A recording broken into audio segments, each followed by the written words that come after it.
ಕ್ಯಾಂಪಿಗೆ ಬಂದಮೇಲೆ ಎಲ್ಲ ಈಗ ಅಭ್ಯಾಸ ಆಗಿದೆ. ಓಕೆ, ಏನು ಕಲ್ತ್ಕೊಂಡ್ರಿ ಕ್ಯಾಂಪಿಗೆ ಬಂದಮೇಲೆ?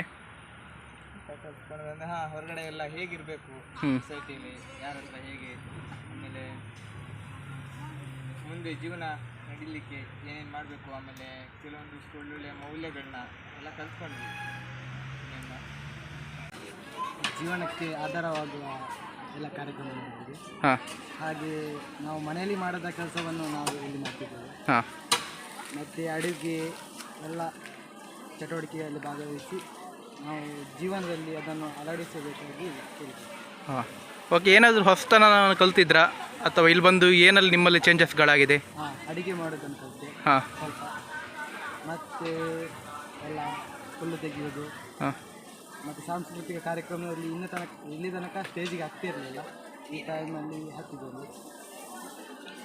ಒಂದು ಚೇಂಜಸ್ ಉಂಟು. ಅಂದರೆ ಮನೆಯಲ್ಲಿರುವಾಗ ಎಂಥ ಕೂಡ ಅಷ್ಟೊಂದು ಕೆಲಸ ಮಾಡ್ತಿರಲಿಲ್ಲ. ಇಲ್ಲಿ ಬಂದು ಕೆಲಸ ಮಾಡೋದನ್ನು ಕಲ್ತ್ವಿ, ಮತ್ತು ಶಿಸ್ತನ್ನು ಕಲ್ತ್ವಿ ತುಂಬ. ಬೆಳಿಗ್ಗೆಲ್ಲ ಮನೇಲಿ ಲೇಟ್ ಬೇಗ ಎಣಿಸ್ತಾರೆ, ಅದು ಅಭ್ಯಾಸ ಆಗಿದೆ. ಮತ್ತು ಕೆಲಸ ಎಲ್ಲ ಚೆನ್ನಾಗಿ ಮಾಡ್ತಿದ್ದೇನೆ. ಅಷ್ಟೇನಾ, ಬೇರೆ ಎಂತ ಕಲ್ತಿಲ್ವಾ?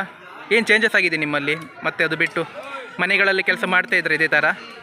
ಇಲ್ಲ, ಮನೆಯಲ್ಲಿ ಖಾಲಿ ತಿನ್ನೋದು ಅದೇ ಆಯಿತು. ಕೆಲಸ ಮಾಡಿ ಸ್ವಲ್ಪ ಅಭ್ಯಾಸ ಆಗಿದೆ. ಓಕೆ ಕೆಲಸ ಮಾಡ್ತೀನಿ. ಓಕೆ. ಈಗ ಇಲ್ಲಿ ಶಿಬಿರಕ್ಕೆ ಬಂದ ಮೇಲೆ ನನಗೊಂದು ಸಿಸ್ಟಮ್ ಅನ್ನೋದು ಬಂದಿದೆ. ಏನಂದರೆ ಲೇಟ್ ನೈಟ್ ಎಲ್ಲ ಹೋಗಿ ಬೇಗ ಮಲಗೋದು, ಮತ್ತು ಬೆಳಗ್ಗೆ ಬೇಗ ಇರೋದು, ಮತ್ತು ಇರೋ ಕೆಲಸ ಎಲ್ಲ ಮಾಡೋದು, ಇಲ್ಲೆಲ್ಲ ಸ್ವಚ್ಛತೆ ಮಾಡೋದ್ರಿಂದ ನಮಗೆಲ್ಲ ತುಂಬ ಖುಷಿ ಇದೆ. ನಿಮ್ಮ ಲೈಫಿಗೆ ಏನಾದರೂ ಹೆಲ್ಪ್ ಆಯಿತಾ 2-3 ದಿನದಲ್ಲಿ? ತುಂಬ ಹೆಲ್ಪ್ ಆಗಿದೆ. ಯಾಕೆಂದರೆ ನಾವು ಒಂದು ಸಿಸ್ಟಮ್ ಆಗಿ ಏನೇನು ಯಾವ್ಯಾವ ಕೆಲಸ ಯಾವ್ಯಾವ ಟೈಮಿಗೆ ಮಾಡಬೇಕು ಅನ್ನೋದು ಕಲ್ತಿದ್ದೀವಿ ಇದು ಬಂದು.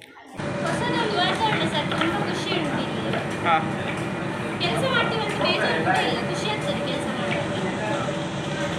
ಯಾರ ಜೊತೆ ಹೇಗಿರಬೇಕು ಅಂತ ತುಂಬ ಕಲ್ತ್ಕೊಂಡಿದ್ರಿ. ಮನೆಯಲ್ಲಿ ಇದೇ ಥರ ಅಡುಗೆ ಮಾಡ್ತಾ ಇದ್ದೀರಾ? ಇನ್ಮೇಲೆ ಮಾಡ್ತೀರಾ ಮನೆಯಲ್ಲಿ?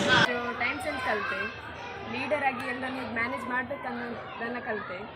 ಮತ್ತು ತುಂಬ ಸಿಟ್ಟು ಬರ್ತಿತ್ತು, ಮತ್ತು ಪೇಷನ್ಸ್ ಅಂದರೆ ಹೇಗೆ ಸಿಟ್ಟನ್ನು ಹೇಗೆ ಕಂಟ್ರೋಲ್ ಮಾಡಬೇಕನ್ನೋದು ಕಲಿತೆ. ಮತ್ತು ಓಕೆ, ನೀವು